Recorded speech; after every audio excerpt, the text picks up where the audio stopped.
If I handed you a somewhat crumbly donut that was dripping with oil, like dripping with it, you probably wouldn't really want it, right? Well, most marketers and food producers know that, so they came up with a solution, but it's one of the worst things for you on keto.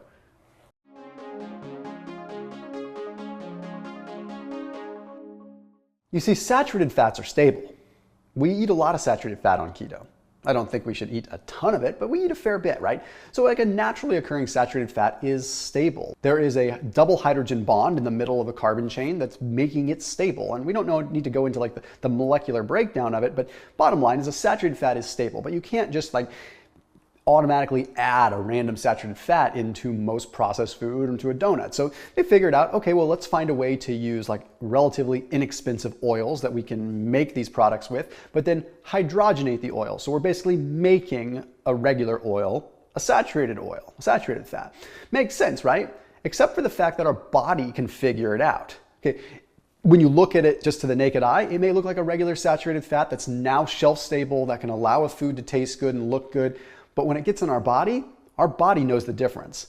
Let's break it down. So it's sort of similar to how an omega-3 fat and an omega-6 fat are very, very, very, very different with what they do in the body, but very similar outside. They're both polyunsaturated fats. They're both oils. Yeah, but inside our body, they do two very different things. Well, trans fats and what are called cis fats, CIS fats, are very, very different inside our body too. If you look at the picture that's popping up on the screen right now next to me, the only difference is the spatial conformation of the hydrogen. So what that means is like just where the hydrogen bond sits is ever so slightly different, which means our body can't process it very well. There's a study that was published in the Bratislava Medical Journal that demonstrated that trans fats end up accumulating in our brain. That is wild, and that indicates we're not actually breaking them down. The bonds that are in a saturated fat from hydrogenation can take over 50 days to actually break down, and even then, some of them don't fully break down. But that's not the point of this. Let's get into some specific foods here. If you look at margarine versus butter, it would be very easy to say that margarine came in as a rescue, right? Butter was bad, butter's killing people, let's go with a plant-based form of it called margarine. Okay, well, margarine is more or less pure trans fat. There's a perfect example of where they have taken an oil and turned it into a solid to make it seem like butter and make it seem like a healthier option. Well, if you're doing keto, you are actually in a very good situation where, believe it or not, your body is likely utilizing visceral fat, which is the fat underneath your organs that gives you a potbelly normally. It's probably using a fair bit of that for fuel. That's kind of been demonstrated in various studies. Okay, well, one of the worst things with trans fats like margarine is that it contributes directly to visceral fat, and that is very widely respected and known within various research studies, right? We've seen that before. So visceral fat, whole different world. I have a bunch of videos on that, but bottom line is trans fats are going to contribute to that. So when you look at margarine, you see LDL levels go up. Okay, well, when you look at butter, LDL levels go up. So are they both equally bad? Well, the difference is with butter, HDL is going up too. Okay, when you look at the research, you see LDL and HDL goes up, so the ratio isn't really changing. But with margarine, the ratio is getting terrible. And if you're doing keto, you might have a viable concern to monitor your cholesterol levels, as you should to a certain degree. Yes, we should go into a more fractionated detail with it, but let's save that for another video too. I think a lot of the issue comes from the fact that most hydrogenated fats have a bunch of emulsifiers as well. So margarine has all these emulsifiers that are terrible for the gut microbiome, terrible for the gut barrier, just a lot of different things there. Let's go ahead and move on though. The next worst fat is going to be peanut butter. Why? Well, because peanut butter is a ridiculous omega-6 to omega-3 ratio. Like it's extremely omega-6, so it's very, very inflammatory, which sort of counteracts a lot of the anti-inflammatory effects of beta-hydroxybutyrate with the ketogenic diet in the first place.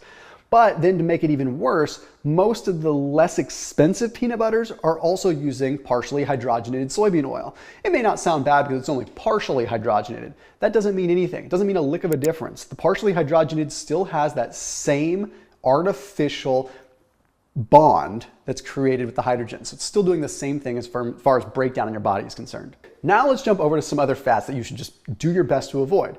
Corn oil, soy oil, sunflower oil, and canola oil. Okay, we'll talk about some others in a second too. These, of course, are going to be polyunsaturated fats that are very unstable. Okay, so they're unstable because they're utilizing, of course, those polyunsaturated fats that have lots of open bonds, or I shouldn't say open bonds, I said lack of a bond, which means that they can oxidize very easily. So again, with keto, maybe you're concerned about your cholesterol levels, you're concerned about LDL. High levels of LDL aren't necessarily the problem. Okay, higher levels of LDL, yeah, sure. But when those LDL particles get oxidized, that's when we run into a problem. So the inflammatory response that can happen from high omega-6 rich oils and these vegetable oils can take the LDL that is going up as a result of consuming saturated fat. So let me break that down for a second. When you consume saturated fat, your LDL levels are temporarily going to go up. It doesn't mean anything other than the fact that saturated fat is going to occupy the LDL receptor temporarily. So LDL can't come in and bind to the liver receptor. So it stays elevated, but it's not doing anything. It's just circulating for a minute. It's not a big deal. It becomes a problem when it gets oxidized. When does it get oxidized? When we have an inflammatory response from seed oils, right? So that inflammatory response is going to oxidize the LDL, making it unrecognizable to that LDL receptor in the liver. So now when it does try to dock in the liver at a receptor, the receptor is going to be like, who the heck are you? Go away. And it's going to go do a separate thing. But guess what? There's something welcoming that LDL with open arms. What is it? A macrophage, a white blood cell with a specific oxidized LDL receptor. So it says, hey, the liver's not gonna accept you. Come on in, I'll take you. So it takes it in, and guess what? It makes that macrophage, that white blood cell, grow and become foamy. Sounds weird, but it becomes foamy, and that can contribute to, of course, that arterial plaque. That's the bigger issue. LDL is a problem. I'm not saying it's not, honestly. Like, if we have high circulating levels of LDL and we have a stress oxidative lifestyle, it's going to be a problem, okay? But seed oils are contributing to that. Next up, a specific category for grapeseed oil, because people have asked about it, because I've seen it. It seems like I go to Costco and I'm seeing more grapeseed oil. What the heck's going on? Well, first of all, from an economic standpoint, grapeseed oil is just made because it's like a byproduct of winemaking, and it's just easy. You can take the grape seeds and make oil from them. It's whatever. I don't blame them for that. The reality is, when you're extracting the oil, you already have a cruddy 70% polyunsaturated fatty omega-6 acid. Like, it's already a 70% ratio. It's terrible. But then they use hexane to extract the oil, a chemical solvent that's also used at high heat that even makes the ratio worse, and also chemically alters and gets rid of any potential antioxidant profile. So you have just a pure omega-6. It's terrible. There is a little bit of vitamin E that remains within it, and that's kind of how they market it. Oh, vitamin E, you got grapeseed oil, it's vitamin E. If you used hazelnut oil, it's up to 15 times the amount of vitamin E than grapeseed oil. Why is hazelnut oil not marketed as much? All the oils that I'm talking about here, there are replacements for with Thrive Market. So again, you can use like macadamia nut oil, you can use Brazil nut oil, you can use hazelnut oil, all kinds of things that you can use in lieu of that. So anyway, special link down below, and that way that groceries just get delivered to your doorstep. Super convenient. Next up, low quality eggs. Okay. I know that sounds generic, but low quality eggs are one of the worst things that you could have. If you are on the go, restaurant eggs are not generally good. Hotel eggs are even worse. Like, you know, are they even eggs? Like, what are, you know what I'm talking about, right? You go to the continental breakfast, those are not eggs, those are alien life form. I don't know what they are, but the point is that you are so much better when you're at home. Have your regular eggs because you can be in control of the high quality. Bad eggs are really, really, really bad. Good eggs are really, really, really good. There's not a lot of gray area. So like going with like Vital Farms, pasture raised eggs, like those are the good ones to go. When you get into the lower quality eggs, you are better off at a restaurant or on the go to have random quality bacon than you would be eggs. And that's just my opinion, but like, sure, you might have a little bit of like nitrites or nitrates that are added to some bacons, not all. In fact, most of them are whittled out of the way now, but I would say bacon over the eggs, because at least bacon, you're getting a higher amount of saturated fat that is much more stable. And you're also getting a higher amount of monounsaturated fat, which has some potential antioxidant properties. Whereas low quality eggs are going to be hugely omega-6 and they're going to be all over the place. We just don't know. It's just hard to guess. So I would much rather see you have eggs at home and on the go, lean into the sausage and bacon. Now we have to talk coconut oil, because this is a weird one. Is coconut oil really one of the worst fats you can have on keto? Yes, but only if it's refined. Virgin coconut oil is one of the best fats that you can have, and this is a perfect example how when something goes through a refinement process, it changes the natural formation of just what is involved in that fat. Okay, Coconut oil has a bunch of antioxidants that are very powerful. When you refine it, a lot of those are gone, and that protects you. That normally would protect you from the potential downfalls of coconut oil. What's kind of interesting is when you look at the research, most of the research is actually done with refined coconut oils. The research that says we shouldn't eat coconut oil, it's terrible for us.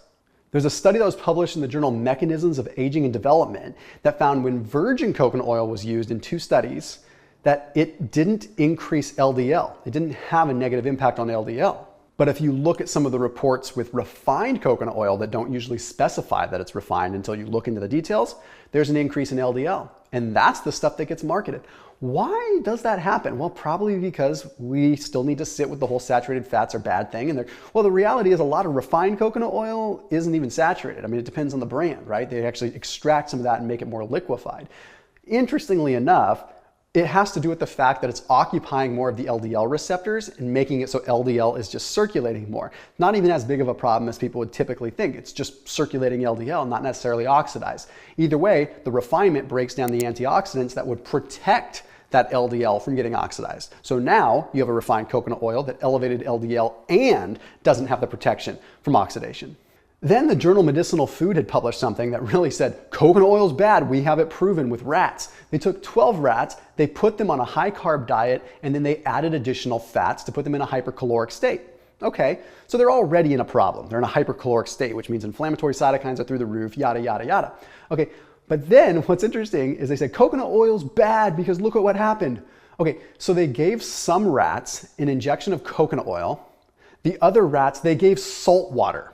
And that was their comparison. Well, when we gave these overfed hypercaloric rats salt water, not much changed. But when we gave these overfed hypercaloric rats coconut oil, it changed their blood lipid levels. So coconut oil is bad. You're comparing it to salt water. Like, that's the difference between going for a swim in the ocean and going for the swim in my bathtub that's full of coconut oil. It's a whole different ballgame. Point is, refining coconut oil makes it different and makes it a terrible fat on keto. As always, keep it locked in here on my channel. I'll see you tomorrow.